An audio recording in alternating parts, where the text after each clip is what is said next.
Okay, firstly, let's look into why organization change. Okay, the factors that makes an organization change. Before we go further into these 9 reasons, we need to understand that there are some changes in the organizations that happens voluntarily, what we call as planned change. Okay, there are also occasion or cases whereby the organization forced to change, okay, because of the circumstances, because of change in the market, because of crisis happen. So it does happen like that as well. So some change are planned, some change are forced. But regardless whether they are planned or forced, these are the 9 factors that, if exist, will contribute to the decision of the board whether they should or shouldn't change their organization or their company. First and foremost, crisis. Okay, why organization happens? Because there is a crisis. Okay, a crisis which is unexpected event that happen that have influence or affects the performance, the productivity, the operations of the organization, okay, the operations of the company. So the company, like it or not, they have to change in one way or another. Okay, recent developments, okay, recent cases of COVID-19 have forced a lot of companies, locally and internationally, to relook into their organizations and to re-evaluate how can they survive, how can they flourish, how can they develop, or even how can they sustain during the COVID-19. So COVID-19 is a good examples of the crisis that force organizations to change. Okay, prior to that, we have financial crisis, 1997, 1998. We can see that a lot of companies wind up. A lot of companies basically terminate or cease their operations because of the financial crisis. So crisis could force the hand of the boards to make sure, okay, to ensure that the companies embrace organizational change. Second factor, performance gap. Okay, this is one of the most common factors when the board, okay, the management, the top management of a company decide that the company need to change. Okay, every company have their performance target, have their goals, okay, have their visions. When their projections to achieve that goals, to achieve that performance target is not achieved, okay, it's not achievable, so they might re-evaluate whether they need a drastic or gradual or change in the operations or change in the personnel or not. So the second factor. The third factor is new technology. Nowadays, technological innovation, technological developments happen very fast. Sometimes we couldn't catch up with the development of the technology. But right, like it or not, technology will always influence the operation of the organizations. So when new innovations, when new technology emerge or invented or develops, so the company might have also need to re-evaluate whether they should apply or how to apply in their organizations. So new technology can influence and can become one of the important factors that makes an organization decides to change or not to change. The fourth factor, external pressures. Okay, external pressures. Sometimes we might think that why external parties can influence our company to change or not to change. But we have to understand that when we are a big conglomerates, okay, a big companies, we have many stakeholders, okay, including the governments, including the communities,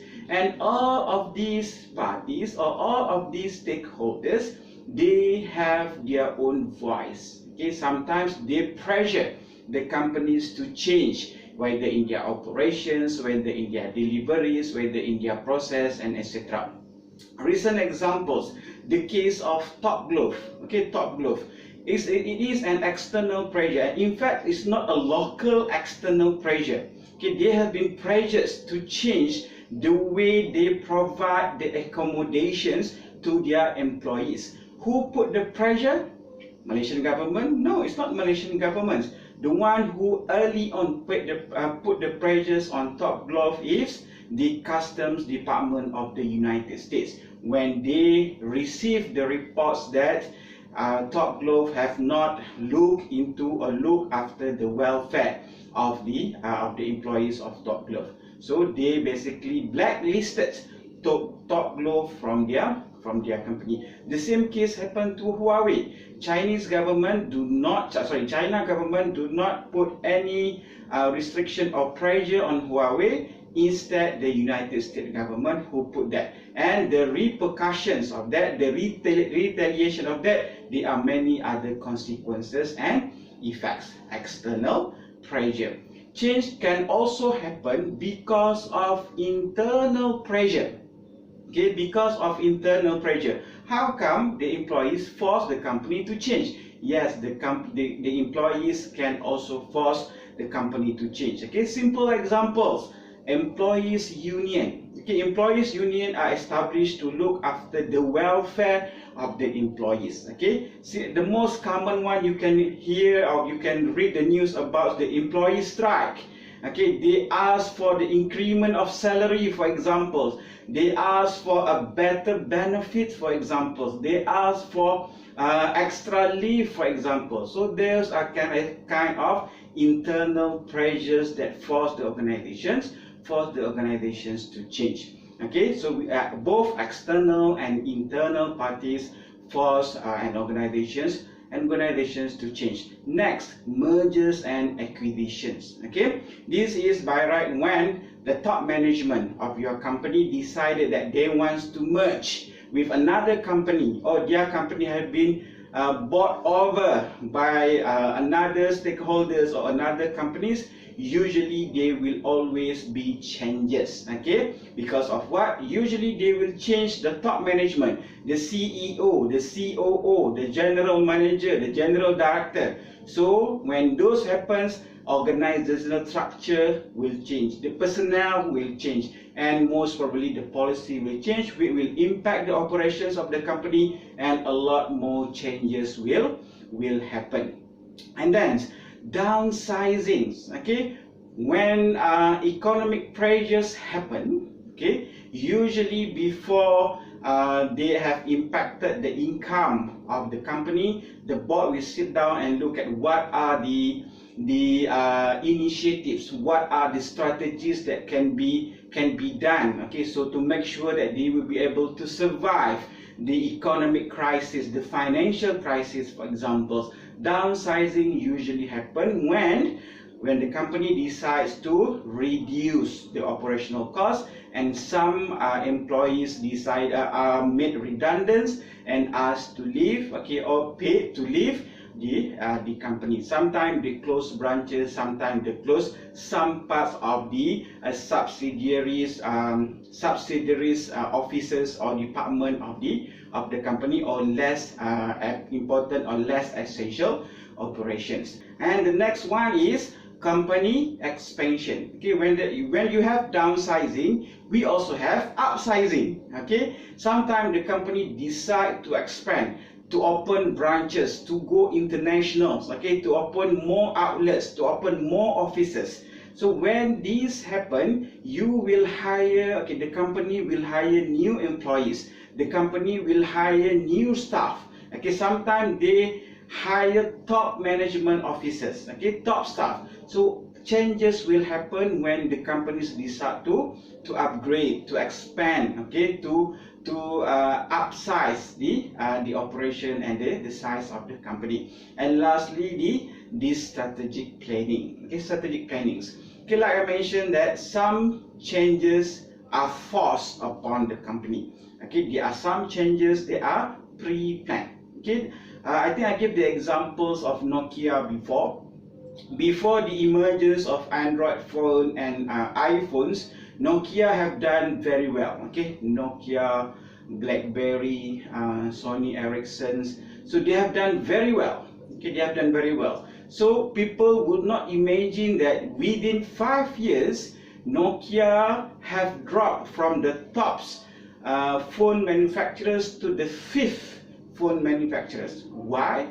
Have they done any wrong? Have they conducted any wrong business? No. Basically, they do not anticipate what the market will be in the near future.